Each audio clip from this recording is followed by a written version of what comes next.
20 miliar? Jonah agak tidak percaya. Apakah dia merampok bank untuk dapat uang cepat dan jumlah besar seperti itu? Harusnya dia bisa dihukum pidana, kan? Gushen kesal dan berkata, bank mana yang akan menaruh uang 20 miliar untuk dirampok olehnya? Namun dia juga bisa mengerti kalau kakak keempatnya sangat tidak percaya.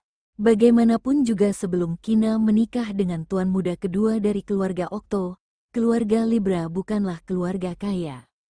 Meskipun setelah itu baru diketahui kalau ayah Kina adalah tuan muda dari keluarga Libra, tapi dia tidak mendapat harta bagian dari keluarga Libra. Bahkan jika Kina memberikan uang kepada orang tuanya, dia tidak mungkin memberi sebanyak itu. Karena itu Gushen terkejut ketika mendengar jumlah uang ini tadi malam. Kemudian Gushen menjelaskan kepada mereka, Kevin bilang setengah dari uangnya itu didapat dari menjual resep obat ke Akademi Ilmu Kedokteran Negara R. Sedangkan lainnya, dia dapatkan dari mengobati orang. Oleh karena itu keluarga mereka tidak perlu khawatir kalau Kevin tidak bisa membiayai Karina. Jonah berkata, apakah Akademi Ilmu Kedokteran Nasional sangat murah hati?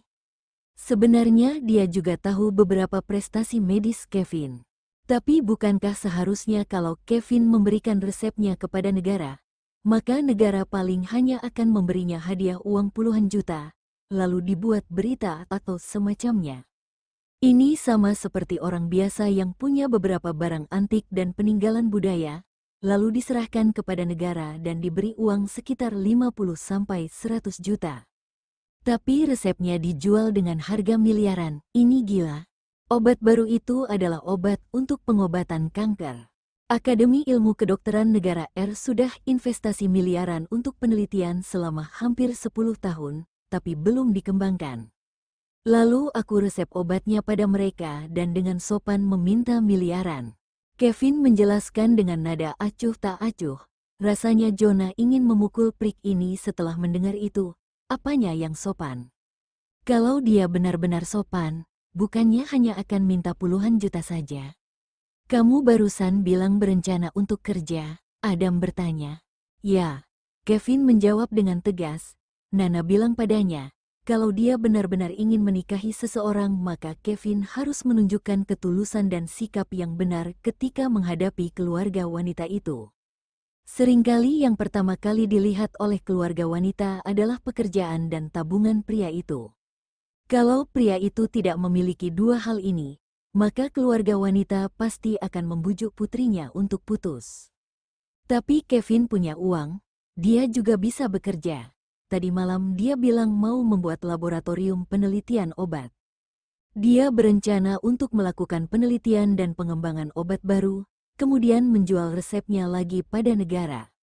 Gushen membantu menjelaskan, sebagai seorang prajurit, Jonah yang bertekad untuk menjaga citra negara langsung menegurnya dengan marah. Hei Gushen, apa maksudmu? Kamu mau dipukul ya? Aku tidak ngerti sama bahasamu. Memberikan sesuatu yang bagus dan bermanfaat bagi masyarakat itu disebut kontribusi untuk negara. Dan dapat sedikit uang saja sudah cukup untuk kerja kerasnya. Guru bahasaku masih hidup kok, Gushen yang takut berkata sambil berbisik. Jonah mendengus dingin dan masih tidak percaya. Penelitian dan pengembangan obat baru mungkin akan butuh waktu lebih dari 10 tahun dan perlu banyak yang. Setiap munculnya obat baru, maka dana yang perlu diinvestasi di tahap awal setidaknya 1 miliar dan paling banyak bisa sampai puluhan miliar. Resep terakhirku hanya butuh waktu 2 atau 3 bulan. Kevin berhenti sejenak dan berkata dengan tenang, itu waktu pengembangannya. Faktanya resep yang dia jual ke Akademi Ilmu Kedokteran Negara R adalah obat untuk menyembuhkan kanker paru-paru di Amerika Serikat dan kemudian ditingkatkan juga dioptimalkan berdasarkan aslinya. Kenapa beberapa obat impor sangat mahal? Ini karena perusahaan farmasi dalam negeri tidak bisa mengembangkan obat ini atau khasiat obat yang dikembangkan tidak sebaik obat impor. Banyak penyakit kanker yang meningkat sehingga mereka hanya bisa memilih obat impor, sehingga perusahaan farmasi asing diizinkan untuk memonopoli, mereka juga memberikan harga yang mahal untuk obatnya. Tentu ada obat-obatan impor dan negara juga mengekspor obatnya ke luar negeri.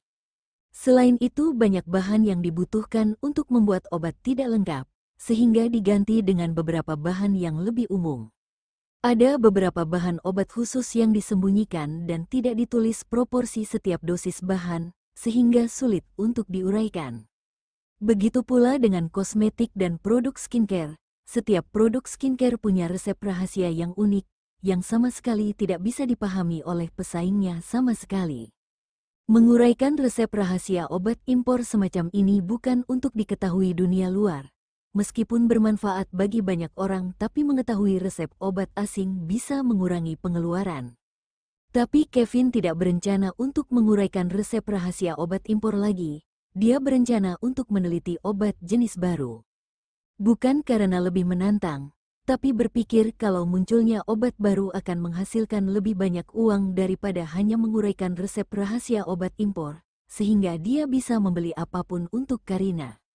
Ya, itu tergantung hoki musih, kata Hans. Semuanya tergantung hoki, karena punya kemampuan saja tidak cukup. Hoki adalah salah satu jalan untuk menuju kesuksesan. Aku selalu hoki kok. Kevin menoleh untuk melihat Karina dan bertanya, baru-baru ini ada kata kunci di internet yang menggambarkan hoki. Apa namanya? Jimat hoki atau koi? Karina tidak tahu mana yang ditanyakan dan mengatakan keduanya. Ya, koi saja bisa hoki kan? Kevin mengangguk. Kakak-kakaknya berkata dalam hati, perkataannya terlalu arogan. Tetapi pria ini memang hebat dan tidak bisa diragukan lagi. Setelah itu Kevin berkata, besok aku akan pergi beli akuarium dan memelihara beberapa koi. Setelah jeda, dia menunjuk ke tempat kosong di ruang tamu dan bertanya pada Karina, taruh di sana, oke. Karina, bukannya ini lagi bahas pekerjaan, kenapa dia tiba-tiba mau pelihara koi? Akhirnya malah jadi seperti ini. Padahal awalnya dia ingin memanfaatkan Kevin jadi juru masak, tapi dia gagal. Kakak-kakaknya ingin mencoba mempersulit Kevin dengan membahas pekerjaan, tabungan dan persyaratan lainnya, tapi masih tidak berhasil dan bahkan menyuruh Gushen untuk jadi mata-mata. Keluar saja dari rumah Karina, Adam berhenti sejenak dan berkomentar dengan suara lembut, trik itu tidak bisa ditebak. Dia awalnya berpikir kalau Kevin adalah pria yang akan menyombongkan bakatnya dan egois. Tapi setelah mengenalnya, dia menyadari bahwa kata-kata dan tindakan pria itu memang terasa seperti sombong dan arogan, tapi tidak membuat orang jijik padanya. Dia terlalu tahu, kata Dominic, ya benar, dia lebih tua 12 tahun dari Karina. Di masa depan Karina akan selama 10 atau 20 tahun karena suaminya sudah lebih dulu meninggal. Jonah tetap berbicara dengan kejam seperti biasanya. Jika Kevin mendengar ini, dia pasti akan menekankan, 11 tahun 5 bulan lebih tua. Ya, tua banget. Adam setuju dengan ini dan dengan cepat membuat rencana di dalam hatinya untuk mencari kesalahan Kevin lagi.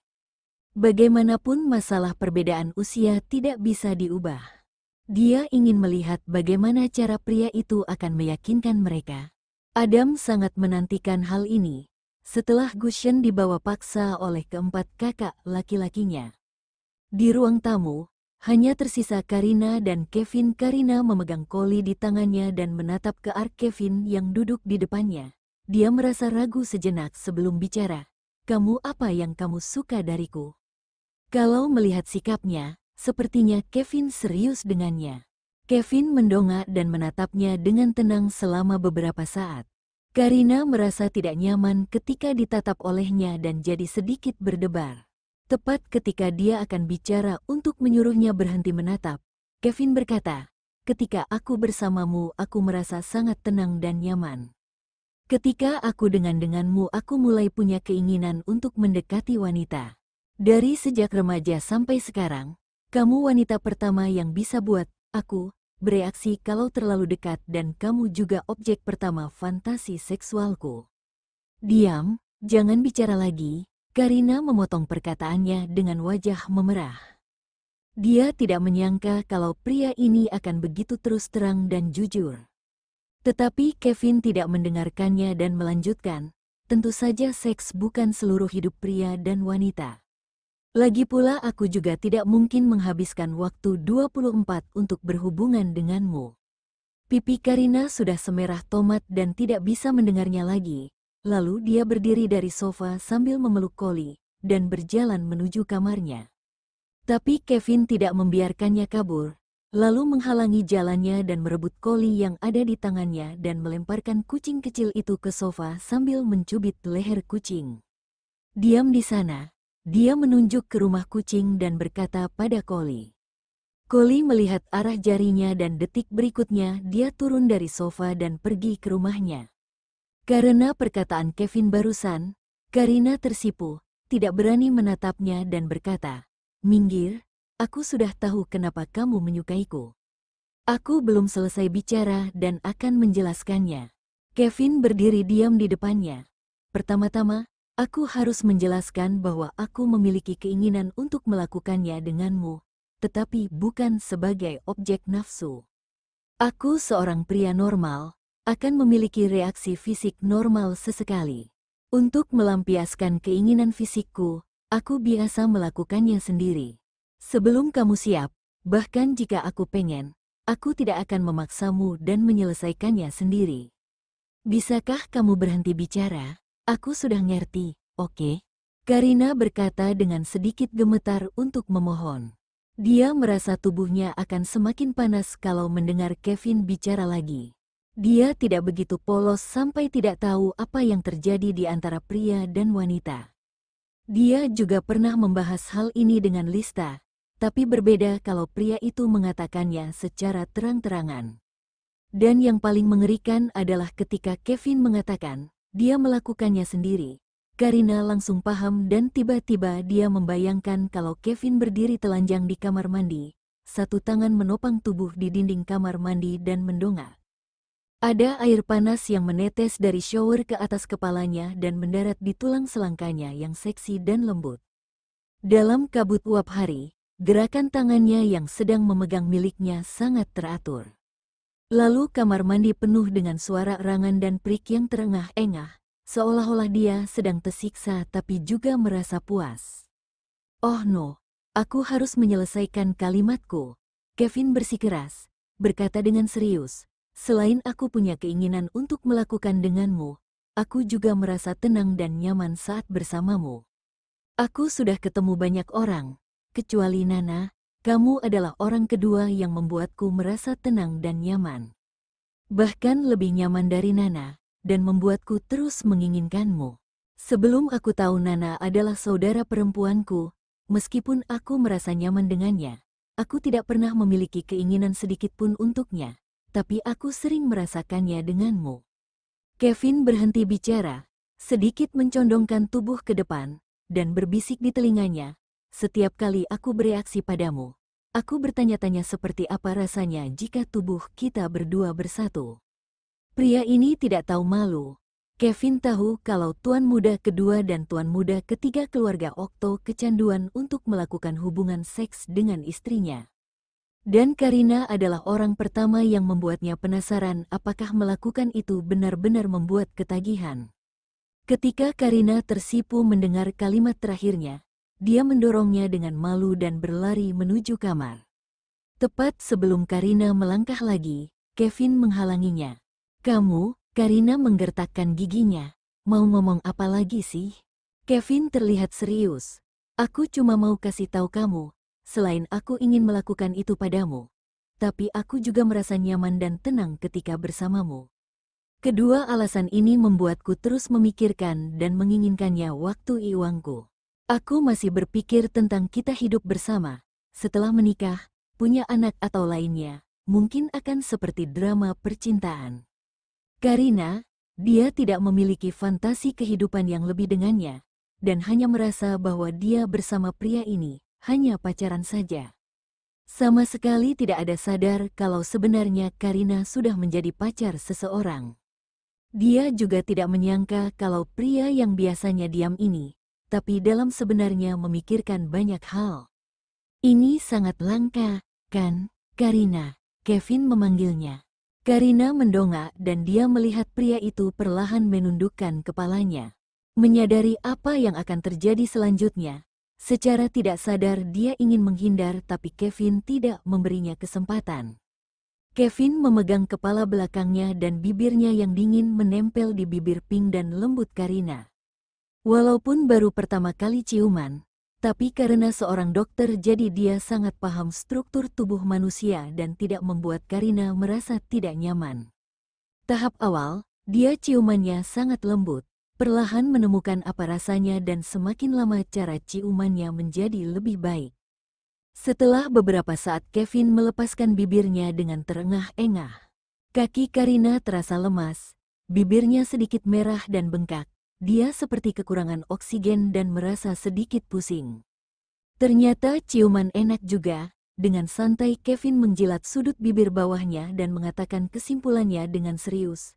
Tidak semanis yang orang lain bilang sih, tapi sangat menyenangkan hati dan fisik. Dan di hatiku seperti ada perasaan luar biasa yang akan meledak. Karina langsung tersadar ketika mendengar kata-katanya. Kamu mau menulis esai tentang berciuman? Dia mengeluh. Saran yang bagus. Kevin mengangguk. Karina berpikir dalam hati, si Alan, pria ini gila ya. Kevin berkata, kalau gitu ayo sekali lagi. Apa? Karina tidak mengerti apa maksudnya. Tapi detik berikutnya, Kevin memberitahu jawabannya pada Karina langsung dengan tindakannya.